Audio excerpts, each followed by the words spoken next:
తాకట్టులో ఉన్న మీ బంగారాన్ని విడిపించి అదే రోజు ఉన్న ఆన్లైన్ రేటుకే మేము కొంటాము. Ganesh gold buyers. మా నంబర్ 9160556916. నా పేరు Vaili Venkanna Goud, BC political front రాష్ట్ర కన్వీనర్.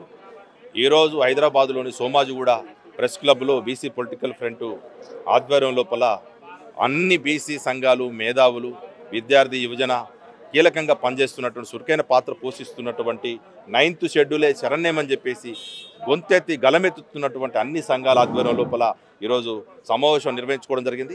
అందులో ప్రధానంగా ఏంటంటే 42% బీసీ రిజర్వేషన్ల సాధన సమితి అనేటువంటిది ఒక ఉమ్మడి ఐక్య వేదికని కూడా ఈరోజు ప్రకటించుకోవడం జరిగింది. ఈ ఐక్య వేదిక ఆధ్వర్యం లోపల ఈ నెల 24వ తారీఖు రోజు ఇందిరా పార్కులో పెద్ద ఎత్తున బీసీలందరితో ఆధ్వర్యం లోపల పెద్ద ఎత్తున ఒక నిరసన కార్యక్రమం మహాధర్నాకు కూడా పిలిపించడం జరిగింది. అందులో వేలాది మంది పాల్గొని ఈ ధర్నా కార్యక్రమాన్ని జయప్రదం చేయాలని చెప్పేసి మేము అందరి బీసీలకి, ఎందుకంటే 2 వర్గాలుగా చీలిపోయినామని చెప్పేసి కొంతమంది ఇంతకుముందు అంటా ఉన్నారు, కొంత మీడియా కూడా. ఏ వర్గాలుగా చీలిపోలేదు. కాంగ్రెస్ బీజేపీ ఆడుతున్నటువంటి నాటకంలో కొన్ని సంఘాలు పావులైతా ఉన్నాయి. వారు కూడా మా వాళ్ళే కాబట్టి ఏదో తుమ్ముతే ఊడిపోయే లాంటివి జీవోలు, రోజుకు కొన్ని వందల జీవోలు తీసుకొస్తా ఉన్నారు. ఈ జీవోలు ఆర్డినెన్స్ పేరుతోటి కోర్టులోకి పోవడం జరిగింది. కోర్టులో జీవోని రేవంత్ రెడ్డి తీసుకొచ్చినటువంటి జీవో పైన పెద్ద మొట్టికాయ కాదు, పెద్ద బండరాయి వేసి జీవో చెల్లదన్నారు. ఎందుకంటే అనేక వందల జీవోలు తీసుకొస్తూ, అంటే బీసీలు అంటే అంత అవమానకరమా, అంత చిన్న చూపా? ఎందుకంటే జీవోల పేరుతో 42% రిజర్వేషన్లు సాధిద్దామనేటువంటి కుయుక్తులు, కుట్రలు చేయడం వెనకాలనే రేవంత్ రెడ్డి సర్కారు చేస్తున్నటువంటి కపట నాటకం బయటపడతా ఉంది. బీసీల పట్ల మీకు చిత్తశుద్ధి లేదనేటువంటిది అభిప్రాయం మాకు అర్థమైంది. కాబట్టి మేము మీ ఆటలు సాగమని చెప్తా ఉన్నాం. ఎందుకంటే పక్కన తమిళనాడులో జరిగినట్టుగా రాజ్యాంగ సవరణ జరిగినప్పుడే బీసీలకు న్యాయం జరుగుతుంది. 9th షెడ్యూలే శరణం అని చెప్పేసి మా ఈశ్వరయ్య గారు, అదేవిధంగా మా బాలరాజు గారు, అదేవిధంగా చిరంజీవులు సార్ గారు ఎప్పటి నుండో కోరుతా ఉన్నారు. వాళ్ళు ప్రధానంగా ఏంటంటే ఈ 9th షెడ్యూల్లో చేర్చకుండా చట్టబద్ధత చేకూరదని చెప్పేసి మాకున్నటువంటి నిశ్చితాభిప్రాయం. సాధించేంత వరకు కూడా 42% రిజర్వేషన్లు సాధించేంత వరకు కూడా 90% ఉన్నటువంటి బీసీ, ఎస్సీ, ఎస్టీ మైనార్టీలు అందరం కూడా ముక్త కంఠంతో డిమాండ్ చేస్తూ ఉన్నాం. ఈ సాధించేంత వరకు కూడా ఐక్యంగానే ఉద్యమాలు చేస్తాం.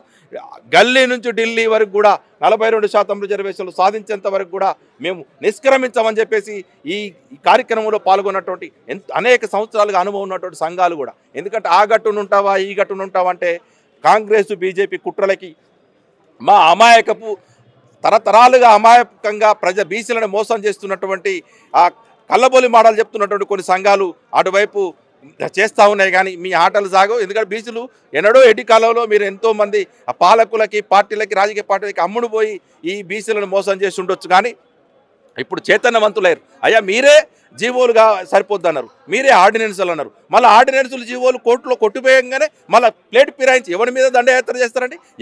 ఎవడి మీద బంధు పిలిపిస్తారు? ఆ స్పష్టంగా ఏమైనా చెప్తారా? బంధుకు ఎందుకు కాల్ ఇచ్చారు? ఎవరి మీద ఉద్యమం చేస్తారు? కేంద్ర ప్రభుత్వం మీదనా, రాష్ట్ర ప్రభుత్వం మీదనా? దీని మీద స్పష్టత లేకుండా బంధు కాలని చెప్పి బీసీలను మోసం చేస్తూ ఉన్నారు. కాబట్టి మేము అంటా ఉన్నాం, మీ ముసుగు తొలగిపోయింది నిన్నటితోటే. ఆ ముసుగు పోయింది కాబట్టి రేవంత్ రెడ్డి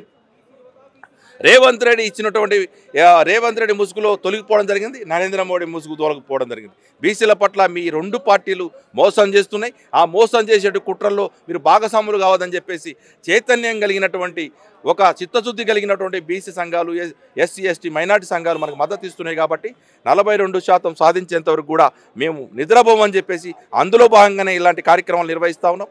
రేపు 24వ తారీఖు రోజు జరగబోయేటువంటి మహాధర్నా ఇందిరా పార్క్ దగ్గర అన్ని సంఘాల ఆధ్వర్యంలో జరగబోయే మహాధర్నాలో కూడా జయప్రదం చేయాలని చెప్పేసి పిలుపునిస్తూ చలో.